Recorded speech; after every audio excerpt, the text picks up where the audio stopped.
Le programme d'aide sociale directe, un chantier royal visant à renforcer les fondements de l'État social. Le conseil de gouvernement, réuni jeudi sous la présidence du chef du gouvernement, Aziz Akhnouch, a adopté le projet numéro 5823 relatif au régime d'aide sociale directe.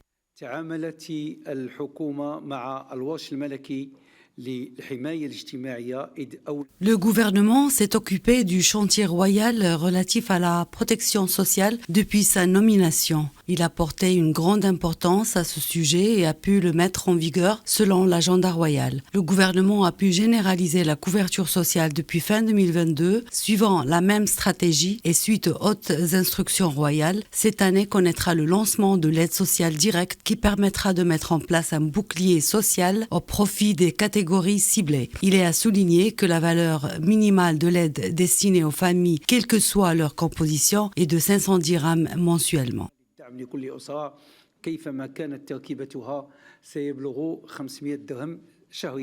Ce projet de loi relatif au régime d'aide sociale directe intervient après la généralisation de l'assurance maladie obligatoire de base en concrétisation des orientations contenues dans le discours adressé par le roi au Parlement. Ce texte fixe dans son premier chapitre les composantes du régime d'aide sociale directe et les conditions pour en bénéficier. Le projet de loi prévoit deux types d'aides. Le premier, dédié à la protection contre les risques liés à l'enfance, bénéficiera aux familles ayant des enfants âgés de moins de 21 ans et qui portent sur une allocation forfaitaire et une aide complémentaire. Le deuxième type d'aide est l'allocation forfaitaire qui bénéficiera aux familles n'ayant pas d'enfants ou qui ont des enfants âgés de plus de 21 ans et plus particulièrement celles vivant dans la pauvreté, la précarité ou faisant face aux risques liés à la vieillesse. Il est à noter que pour bénéficier de ces deux types d'aides, il faut remplir certaines conditions. Un autre projet de décret a été approuvé. Celui-ci va définir les formes de l'aide de l'État au logement et les modalités de son octroi aux acquéreurs.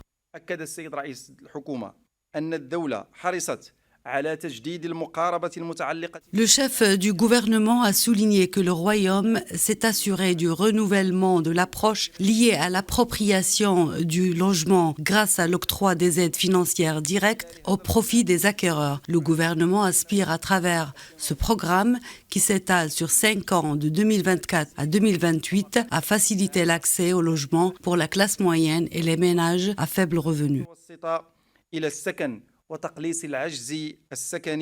Une série de dispositions doit être prise en compte. La condition la plus importante reste que cette aide financière directe est destinée à l'acquisition de la résidence principale. Le conseil de gouvernement a également adopté le projet de loi numéro 5923 portant sur la création de l'Agence nationale d'aide sociale. Celle-ci sera chargée d'assurer la gestion, le suivi et l'évaluation du système d'aide sociale directe pour davantage d'efficacité et d'efficience.